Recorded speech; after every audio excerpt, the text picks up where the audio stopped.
the Countryside Podcasts with Chris Skinner.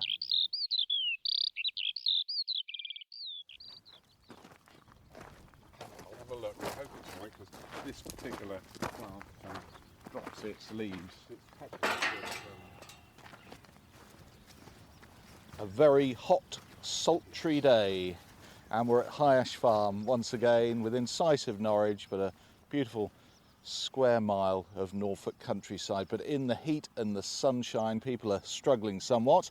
So, Chris, it's rather nice, isn't it? The clouds have bubbled up a little bit more and given us a bit of respite. And there's a bit of a breeze, and just look behind you, the swarm of swallows there, all up in the air, just hoovering up all the insects.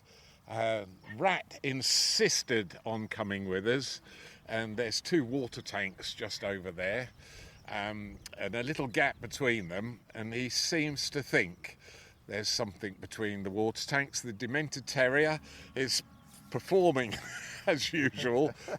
His tail is wagging. He's run something to earth there. It could be another grass snake. That's a possibility in this hot weather. It's probably in the shade there between the two tanks. He won't be able to get whatever it is, but he's going to try and what we call bark it out. A very warm welcome, literally a warm welcome, Matthew, to High Ash Farm. And as usual, we're popping round High Ash Farm, sort of get the delights of the day, really, and we'll be doing various unusual things as we normally do. So I hope Rat's not going to disturb us too much, but I thought I'd start this week's podcast off with yet another wildflower that we haven't ever covered before in all the time that we've been doing the podcasts. And unfortunately, it starts with that name which I disapprove of as common, and it's called common centaury. But it's not common. No, it's just really, really beautiful. It is quite a widespread plant. It's usually found on coastal dunes and sort of close to the sea quite often. It's quite salt tolerant. And if we go down and have a look, there's still some in flower, because we're recording this in the afternoon, and centaury is notable for dropping all its petals around lunchtime. So I was a bit apprehensive that when you arrived, there'd be no flowers to see, and I'd be just green stalks. But actually, there are these pink flowers looking at us. Yeah, absolutely beautiful, aren't they? It almost looks like a heather plant. It's quite bushy, quite sort of rigid, and give you an idea, it's about 150 mil tall, about 6 inches tall, and each little flower spike, and there's just one main one on this, has probably got 25 tiny little pink flowers on there. And it's really popular with bees. Oh, and hoverflies. Look, hoverfly just came in and flew over the top of it. I put my finger a little bit too close. So generally the flowers, if they haven't dropped their petals during the afternoon, they close up overnight. But moths will still try and visit them and pollinate them. So, centaury, what an unusual name. I had to do a little bit of research, and it comes from Greek mythology. The centaur, it was an animal, if you like, with a human head and the body of a horse. And funny enough, I found some Roman coins that depicted that absolutely perfectly. So really unusual. And the centaur was meant to have the unique power of healing everything. And so this plant, because it's been used for healing, been used for medicinal purposes over the centuries, has kept that kind of name and that link. And it was used for liver complaints, for breathing disorders. It was boiled up. The flowers, the plant and the flowers were cut and boiled up into a kind of liquid soup, and you'd imbibe that, and that meant that you could perhaps be healed by the magical properties. Of course, it's Greek mythology, but it is still used in some sort of forms of medicine even today. But nevertheless, it's really beautiful. It only grows on a few spots on High Ash Farm.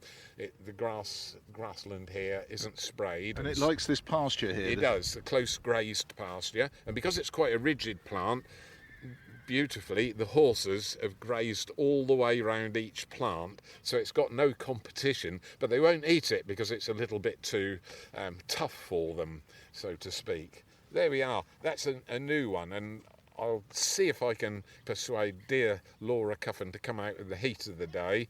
I'll perhaps get her out in the morning and we'll take a picture of it. Many people will have never seen this. It's really unusual plant, and you'd have to go searching for it. You wouldn't perhaps come across it by accident, but it's one of the delights out in the countryside that we try and share each week. So there we are. It's a lovely patch. It's about the size of your living room, just here, about 20 feet by 20 feet, something like that. And as you always tell us, there's just something about this little few square feet. It's grown here every year, even when the cows used to graze it, and they'd leave it as well. And I always wondered what it was, and now I'm a bit more au fait with all the wildflowers that grow here at the farm. I'm really happy to share it. It belongs to everybody. So common centaury. There we are. Centaur. Centaur. Half man, half horse. That's it. That's me. Shall I I horse? eat like a horse anyway.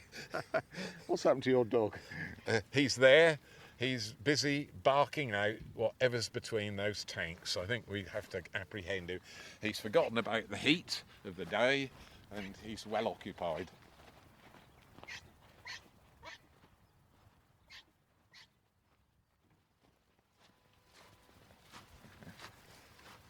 We've just driven a few hundred yards, and we're now not far actually where Chris's lake is, just behind us here, but we've got this lovely border of wildflowers. Yes, this is a new sowing for this year, and Rat has... It's Mad Dog's an Englishman today. Rat has just disappeared into the wildflowers exactly where I don't want him to go, because I stopped the truck, and because it's the heat of the day, I thought we'd go on a butterfly hunt. You know how mad I am. You're a bit of a lepidopterist, are you? Well, I've been called worse, yes. So, in fact, the early entomologists named our most exotic butterflies with really, well, we can call it aristocratic names. And we're looking across cornflowers, field marigold, corn marigold in front of us, and it's a riot of blue and yellow, and then there's bird's-foot trefoil, sandfoin just coming out. Some of the oxeye daisies are still out here. Yes, that's called feverfew. The oxeye daisies are well gone. If I pick just one... impersonating a daisy. It is. If I pick one out for you, a little leaf off it, and give it a good... Wow, the aroma... Oh, one. Goodness, yeah. You won't get that off oxeye daisy. No. So that's... But the key thing here is I'm looking over the top here, and it's alive with butterflies. Yes, so this is really great. But before it's too late, I have spotted our first aristocrat on our butterfly hunt. If you look through there on the corn marigold, just in front of us, it's jet black triangle, and that's what I'm looking for. If we can walk in very carefully... A couple of targets on the wings. Yes.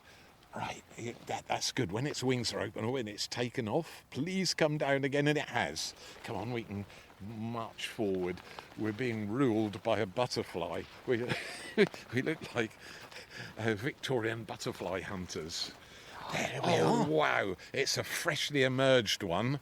So the butterflies that hibernated last winter, this is a peacock, one of the aristocrats. It's jet black on the underwings. Do you remember we went under a bridge and we looked at them hibernating in midwinter? They spend our winter as adults, and that generation will have died. Then they laid their eggs before they died on nettles, and the woodlands all around us are stacked to the gunnels with stinging nettles. Those eggs hatched, and the caterpillar, that's where it's confusing. Ooh, He's just behind us now. Oh no, he's fluttered away. He's The wind fluttered got up. away. No, I Oh. think he'll come back. He's come back. I've got my new aftershave on. Look at that. Perfect. When the wings are closed, though, he's just black there. Yes, isn't he? yeah, It and just that's the whole opens. idea for camouflage in the winter months. He's come back on some corn marigold, bright yellow, and the wings are just, if another insect goes near, he opens the wings and flashes those eyes on the upper surface. So what I was explaining is the caterpillars fed on the stinging nettles, then they went through stage 3, which was to pupate, and then you get this hatching in summer. And this butterfly could well be seen on your Michaelmas daisies or its cousins or its relations in the autumn, and it will then go back into hibernation. So basically it's going to live 6-7 months perhaps through to next spring, mates beforehand probably, and then dies after it's laid its eggs. So We did that's- find several in your attic, didn't we, a Oh few years yes, back? yeah. I took you into my attic. I know how to treat a boy. In amongst the cobwebs, the bat droppings, and it's a strange place to be, but a brilliant place for them to hibernate. I've got an insulated ceiling on all my rooms, and just look, it's Ooh, opening. look at the colour. It's like just open because it's freshly emerged, Matthew. You're looking at a pristine specimen. So it's me. Look at that. Just the little peacock like eyes on the top of the wings. And so what it's doing, it's opening its wings if another insect comes near, and it's flashing those eyes to keep predators away, because obviously it's a juicy meal for a large bird, so it's pretending to be much bigger and stronger than it is. So The that- wings are crinkly edged, and there's a myriad of colours, mainly red, but we've got these circles on the tips of each Yes, of the wings. And now we're looking across the top of the wings. It's a good 2.5 inches wingspan, so it's one of our larger species. And can you see the fur on the back, which are all the little scales? It does look like a coat of fur. When it's flat, like you can just see it on the thorax and on the wings, look. It's sort of orange little fur. It's just gone very, because they're normally very shy and flitty, and because of the heat, because there's so much nectar here, it's decided to play ball and give us our first sort of taste of the aristocrats. In front of us is a large white butterfly. This is really where it gets confusing, because you think, oh, that's its food plant, and it's on the feverfew there. And that's not. When you read up about butterflies, the food plant is generally the plant that the larva feeds on, like that peacock butterfly. It was brought up on stinging nettles for breakfast, lunch and supper as well. So that's the food plant. All these butterflies are doing are gathering some nectar, and they're mating and setting off the next generation. So although it's important to have plants that attract butterflies, the main part is the food plant. There's a smaller butterfly Oh, here, wow, Chris. What look, is that? Well spotted. One of the browns. That's a meadow brown, and it's a male.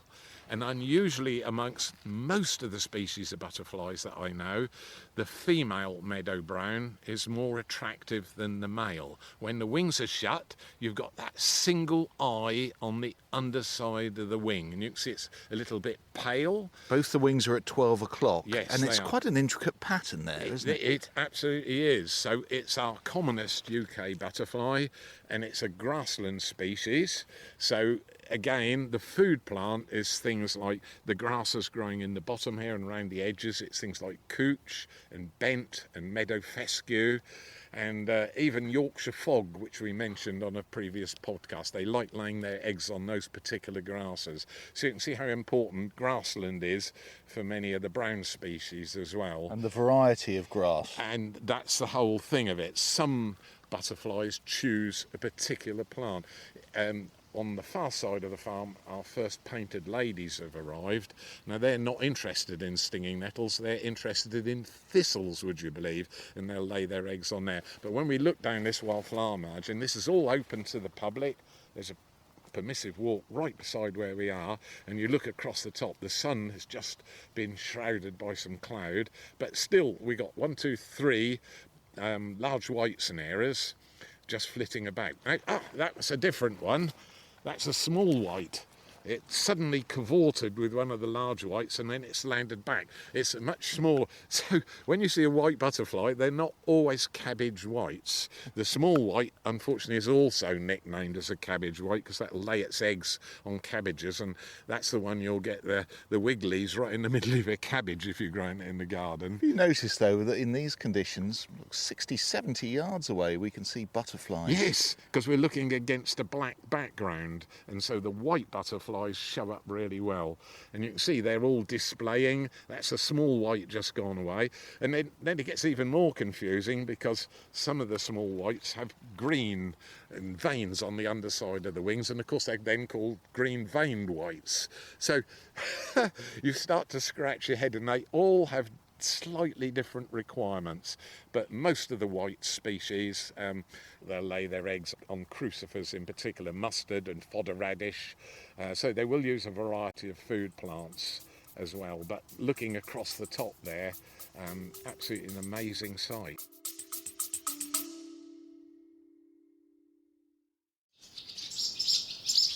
Swallows flying into one of the large barns at High Ash Farm, feeding their young. This is one of the big conservation success stories I know you're very proud of. Just brings a huge delight. 4 youngsters just waiting for mum and dad. The podcast aims to bring you sights and sounds like this every week, and we're very thankful of your support. So any donations or subscriptions are very welcome indeed. All we need is a little bit of extra help. It just keeps it going from week to week. Monthly or one-off subscriptions, whatever the size. And the website, highashfarm.com/podcast. 6 youngsters right above our head, all with their gates wide open.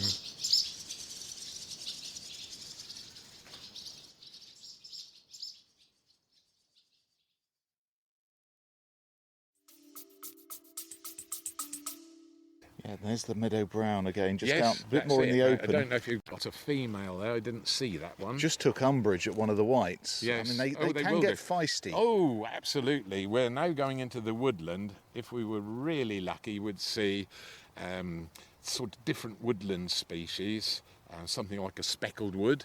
And although they look very demure and chocolate coloured, if anything's nearby, they'll actually attack it without hesitation. That's a female. She's flitted off and she's going round and she's giving the run round. You can see slightly more colourful than the male meadow brown that we looked at. There we are, a little taster. Just looking away again, looking the other direction, I can see perhaps a dozen whites of all different species. And some of them are flying up high and sort of flying against each other, and that's called towering, or turreting some people call it, when the 2 butterflies actually bump into each other, either 2 males fighting or a male and a female just doing courtship. One of my favourite artists, Colin Self, is walking today. Oh yes, just going look here, look. Hello, Colin. Hello, Colin. I'm very well, you? Just about, yeah, I think so. Lovely to see you. Oh, it's great to meet you. Hi, Jess. Yeah. How are you both anyway? You all We right? are, we're madly in love as ever, and Really? it's all right. That's all this perfume from my wildflowers. Yes. We're in the woods now, and lovely to see Colin and Jess. Colin Self, he's a very fine artist who lives near here, and if people want to see his work, they could look it up. I mean, he was one of the pop artists in the 60s, wasn't he, with the likes of Hockney? Yes, one of my favourite artists, and walks regularly at High Ash Farm on the permissive walks, and we tease each other remorselessly, and he's got a great sense of humour, which I love, and a really skilled artist as well. So, Matthew, I'm not sure, we're in a sunny glade, and we just got a glimpse of one of the woodland species, and it flew off round a tree to the next sunny patch. It was a speckled wood. They're they're really sort of quite flittish. If anything flies near them, they fly up. If it's another butterfly or a bumblebee, they'll fly up and attack it if it's not a female of the species. And it's just disappeared around the tree, but the sun is still out.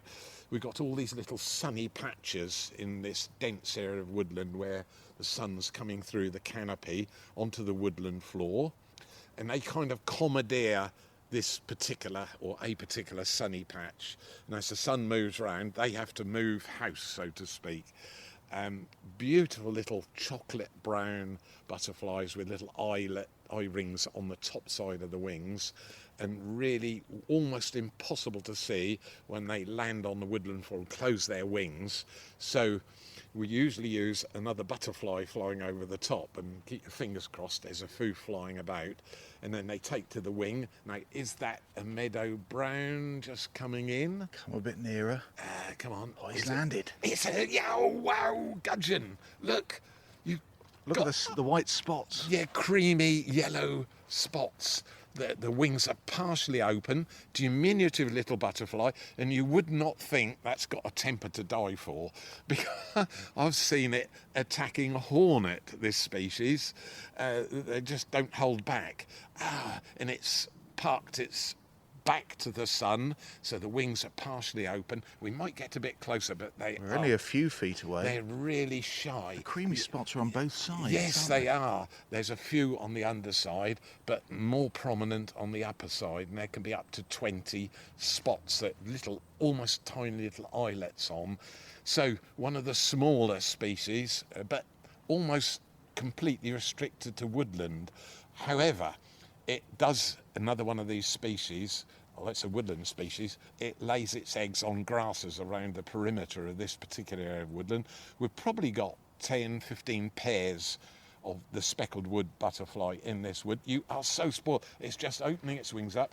A small white has just flown past, and it didn't want to attack. There, we might get a little bit closer. We're about 3 feet away. They're quite sensitive to rapid movements. We won't get attacked, but the sun's just going in, so you've got that perfect view. It's not much more than 1.25 inches, I suppose, about 35 mil wingspan when the wings are completely open. Predominantly brown. Yes, But those that spots chocolate brown I described. So if it closes its wings, you would not. It might go on the woodland floor. It's just taken off. If it does that, oh, perfect. There's another here. Yeah, is that? No, that's a. That's a meadow brown. Meadow brown. With the eye spot on. Oh, this one has just landed on the top of a stinging nettle, and she's now opened her wings up perfectly, so you can see the full extent. So you're talking like 2 thumbnails put together, really, to give you an idea, side by side. That's the wingspan. Oh, I'm so chuffed to do that. So we've had peacock. Because we have in the past, I think, gone for hours looking for them. Oh, haven't we? yes, But yeah. today is very warm, and we're getting these shafts of sun coming Yes, through. and that's it. So as the shaft of sunlight moves across the woodland floor, it will take up residence perhaps 20 feet away from where we are. I think that's, although all the most flamboyant species are called aristocrats, I would love to put this in that category, because there's something about it. It's demure, it's fierce, it's colourful, and it's in woodland as well. You wouldn't normally expect to see. Oh, it's shut its wings. See what I mean? Look at that. It's virtually disappeared. Yeah, if it's on the woodland floor on the litter, where it often just gets warmed up and it's got its wings shut, you can walk past them and you just don't see them. They are. Yet again, Gudgin, you are spoilt. There we are. Well, yet again, you come up trumps there. That's very good, very good. And there's a white butterfly came flitting past, Yes, and dicing with death. there. Absolutely. They're fearsome little characters. But when you see 2 of them together, a male and a female, it is joyful. They fly up through the shaft of sunlight right up to the canopy at speed, dancing round each other in a sort of dizzy circle, and then they'll couple up and mate. And mating can take an hour and a half, where they're joined kind of back to back, and I've seen that a few times. But they are, you couldn't make that one up. I'm grinning from ear to ear Oh, now. it was great. Thank you.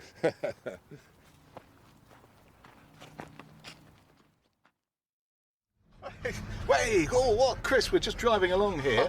There's an air battle. Matthew, a buzzard has just come out from very close to where high ash kestrels have been nesting, and the kestrels are not having it. Well, they're having a go at him And there. they're diving bombing him.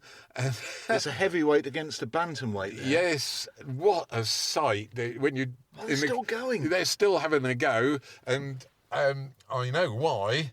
Because when we look in front of us, although we're only 50 yards from the nest, there is a rabbit on the track in front of us. And the buzzard was feasting on that. And the buzzard's coming. It's still being attacked by the two kestrels. They are really going for it. They're outside my window here now. And they're only about 100 yards away, and it's vicious. Oi, there's dive bombing going on. It's a dog fight, isn't it? It Pardon certainly me, is. rat. I will just open the window so we can get a better view. They're still going, and the buzzard does not want to leave what's a good dinner, but the kestrels wouldn't normally behave like that. It's just that the kestrel box is in the 2 oak trees away from us, and that's where they've been rearing a second brood. And that young rabbit just ran across the track. Rat's ears are as tall as they possibly can be. The kestrels are succeeding gradually. They're Yes, knocking him away. That's what I mean. 2 predators, and that's what happens at High Ash Farm. There's no predator control, but the predators will control each other. It is magic. It just is absolutely astonishing. So that for any bird watcher, that would have been a red letter day, if you got the long lenses. They're now getting on for half a mile away, tiny shadows, and the kestrels are still dive bombing the buzzard. I nearly was tempted to say the poor buzzard. It's both of them are still having a go at it. They're going in and out and fainting, and Yes. the buzzard can't get a punch in. No, not at all. No, they're cumbersome flyers, but really extraordinary killers. It's just free wheel forwards, start the cut tiny bit. We're on our next destination. Is it a young rabbit? Yes, it is. It's a young rabbit, and buzzard was feasting on that, so he's disgruntled. The kestrels weren't having it. So it's nature in tooth and claw, Matthew. That's what you saw.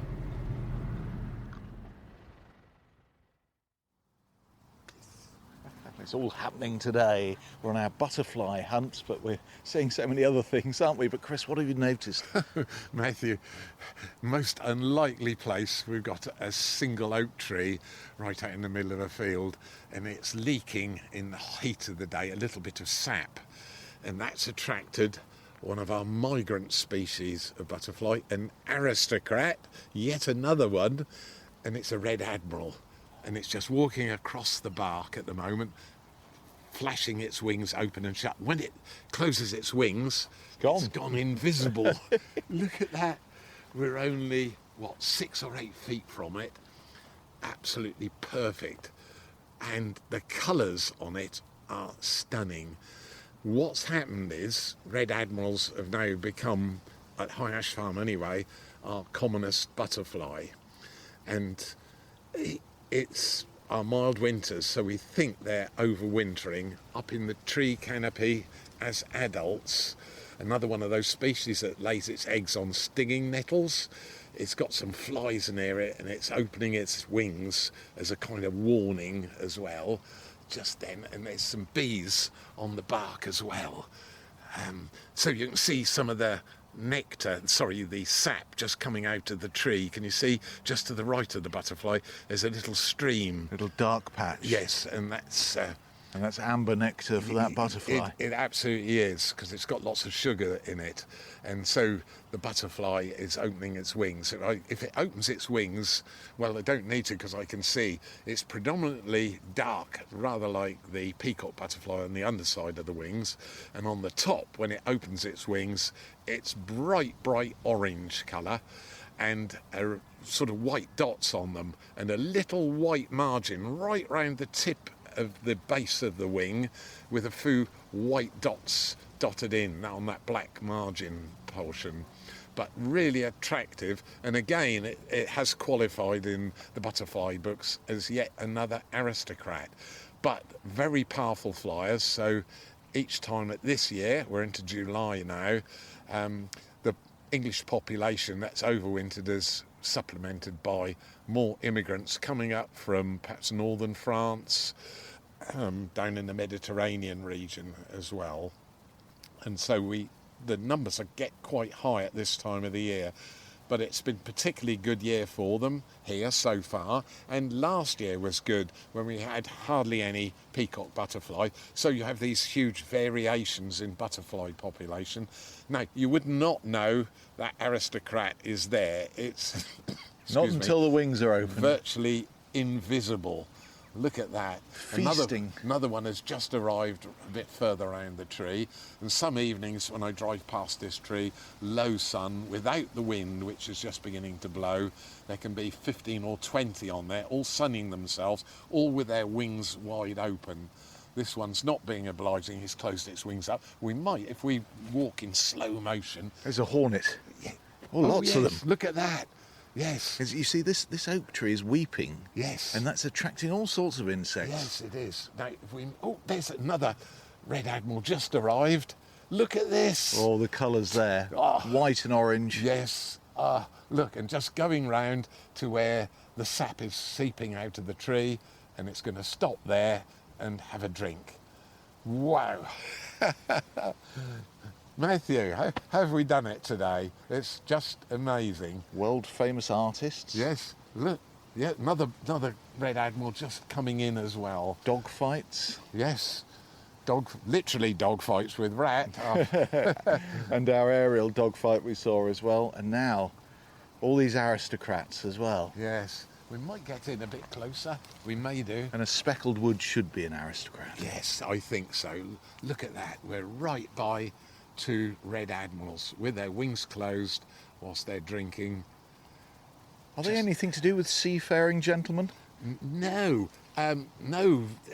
Although we call them red admirals, it's a derivation from admirable, which means really remarkable, beautiful, if you like, or requires admiration, and that's where it comes from. So it's a derivation. It's actually come down into red admiral now, so nothing to do with the sea, but nevertheless it doesn't matter. However you like to call them, they are beautiful, and in my view they are aristocrats.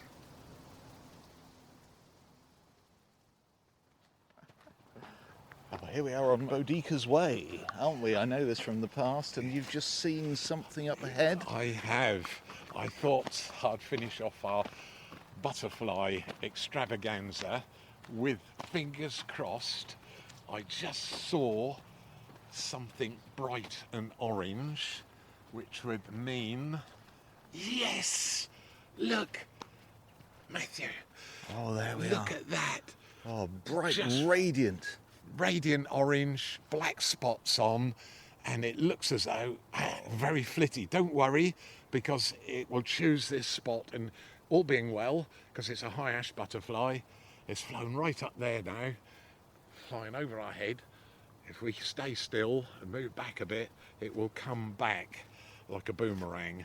That was a comma butterfly. Absolutely extraordinary to see that. Freshly emerged. Yes, There look we at are. that high ash trained butterfly right in front of us. Lovely pattern to the side of the wings. Yes, and I was then going to explain, it looks as though somebody set about this butterfly with a very sharp pair of scissors and serrated the wings, so it's very ragged. And it's called a comma because although its wings are open at the moment, freshly emerged, hibernates as an adult as well in leaf litter.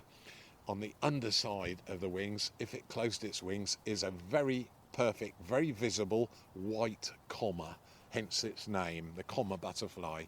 And that's one, again, it should be in the list of aristocrats because it is, in its own way, like my ragged robin plant that we visited last week, it's just stunningly beautiful. It's really, really special. So feeds on, again, its food plant would be, for the larvae, would be Just something else caught my eye. The food plant would be stinging nettles. So, but wow, just amazing. We've done 2 or 3 aristocrats today, as well as some of the more common species, and it's just still flitting around. There we are. There we are, right above your head now. Again, wings wide open, freshly emerged. So the generation that lived over the winter months will have all died, and these can be double brooded. So this fellow in front of us, with its wings wide open now, can lay eggs if it's a female, and you can have a second brood which again can go through the winter. So not all of them are single brooded. So if we just walk up a bit, it's only 5 feet from us. Rat's right where we don't want him and completely underneath, but it's very, very skittish. There, we're only 3 feet from it, and you can see the ragged wings and that beautiful orange glow on it and all the black dots on the wings. They are, it's attacked a large white, cabbage white, and flown off, and it will then come back. So it's one of those species that will commandeer a tiny little area where the sun's shining. We're on Boudica Way, about halfway along it on the northern boundary of High Farm. And there's 2 turreting, absolutely beautiful. Look at the speed, right over the top of the tree. Fast movers, aren't they? Yes, yeah, and now it'll come back. Here it comes. Here it comes, over our heads.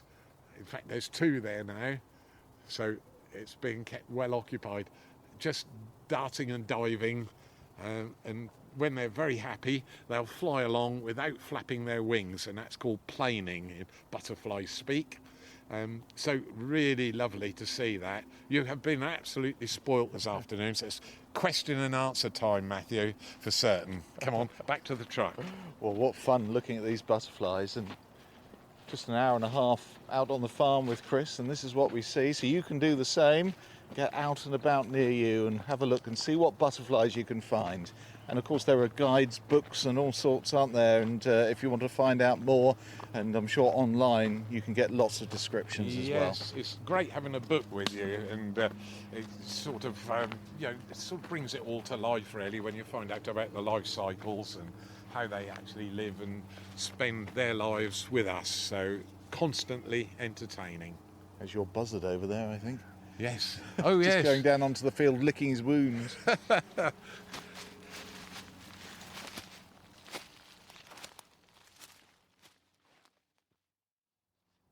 Lots of emails, and they've come in to the address chris@highashfarm.com. Let's look at a few of them. Heather Hurt lives on the Isle of Man, and she enjoys the podcast and particularly enjoyed talking about swifts. And she says, I was very excited 3 years ago to discover swifts had chosen a neighbour's eaves as a nesting site. They've reared 2 successful broods in that location. I've had a grandstand view. This year, however, they arrived as usual at the end of May, but have not nested. Nothing has changed. I've spoken to the neighbour to confirm that, and I've seen no swift activity at all across this area of the island, apart from the early flypasts and some screaming parties.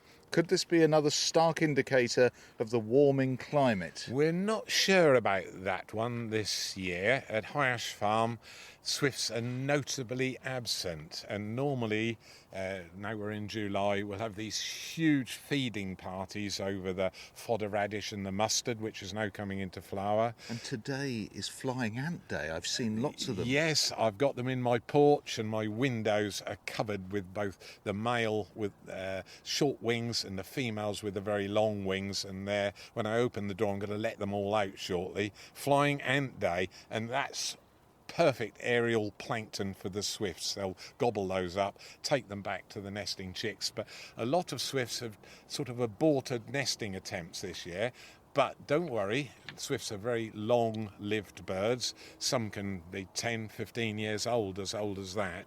And they'll possibly be back next year. They're site faithful to where they were reared, and there's a good chance they'll come back. So thank you for that, but it's a very pertinent observation at the moment. I've noticed it here at the farm as well. Off we go to the Peak District and Chris Hanley, and he says, "Hi Chris and Matthew, could you provide a little info on the box tree moth? We have 2 large box balls and box edging some of our flower beds. The box tree caterpillars descended and covered the box in their silk. The moths are around 2. The box is now looking quite ravaged, but new growth is also reappearing. What would your advice be in the future?" And Chris has sent a photo, Yes, hasn't he he? has. The underside of one of these box moths. Right, the first thing is, always surprises everybody. You would think that the box shrub, it doesn't really look part of the British Isles, but it's a British native, Buxus sempivirens. So I've clipped it in the farmhouse gardens for years. There's 2 formal box hedges, 2 little paths going up through the walled garden, and I used to clip them every year and loved them to bits. And they were very, very old, planted in the late 1800s. The box tree moth is a native of East Asia, and it arrived in Europe in about 2007. It's one of the Cyclia species, of which there's several members. So you've got a few choices to how to deal with the box moth. You can remove them manually. That's the caterpillars, who are quite voracious. You can buy nematodes and control them naturally like that. So that predates the caterpillars. I have known people use sort of strong washing up liquid and squirt the bushes with that. That's partially successful, but if you do tend to prune out the affected areas, which you can do, make sure that you burn it safely to get rid of the eggs that haven't yet hatched and the caterpillars. And the other helpful thing you can do is, if you do look round your shrub and start to see it putting out new box shoots, that's a really good sign. A bit of water and maybe some feeding as well to help the shrubs recover. And I wouldn't personally use insecticide unless that's a really last resort. I try not to do that. We don't use any on the farm anymore. And Dave Jones emails. In fact, he could come with a piece of paper because he lives next door virtually to you, doesn't he? Over at Stoke Holy Cross. But Dave, you've sent us an email about, I think we're in moth territory again here, scabious longhorns. They're out in good numbers on the scabious around your 2 areas of pyramidal orchids. However, the highlight for us was a marbled white butterfly, a Norfolk rarity. The first we've seen in Norfolk. Unfortunately, it didn't settle for long enough to take a photo. It was around the bee orchid and then flew southeast, possibly towards the thistle patch. Dave sent an image here, so what have we got there? Yeah, they're the longhorns. Look at this species of moth. Can you see the length of how they got their name? 4 times the length of their actual body. Yes, and they're spectacular. And we've got field scabious growing all through the wildflower fields, which are right beside us here. And I've seen lots of them. They're spectacular moths, so feeding on the nectar from the field scabious. But the marbled white butterfly, I have seen it this morning. That's my first one for over 10 years. Again, it was flying very quickly, settled close to me, and that's a spectacular another one of the butterflies, and that should be, although it isn't, it should be another aristocrat. Oh, I'm going to change all the butterfly books because they're beautiful. Quite large, 2.5-inch wingspan, and black and white spots all over the top. So there we are. Thank you very much for all those lovely questions. And the aristocratic butterflies, we've had Lord Skinner telling us about it. Lord Skinner of High Ash Farm. Questions and comments, whatever you like, to chris@highashfarm.com. And I can't wait for another trip here next time when I think we'll be cutting the ribbon on something special. You will be cutting the ribbon. I've created a Teasel maze. Would you believe I mowed it for the 2nd time this afternoon? I got lost in my own maze. How embarrassing.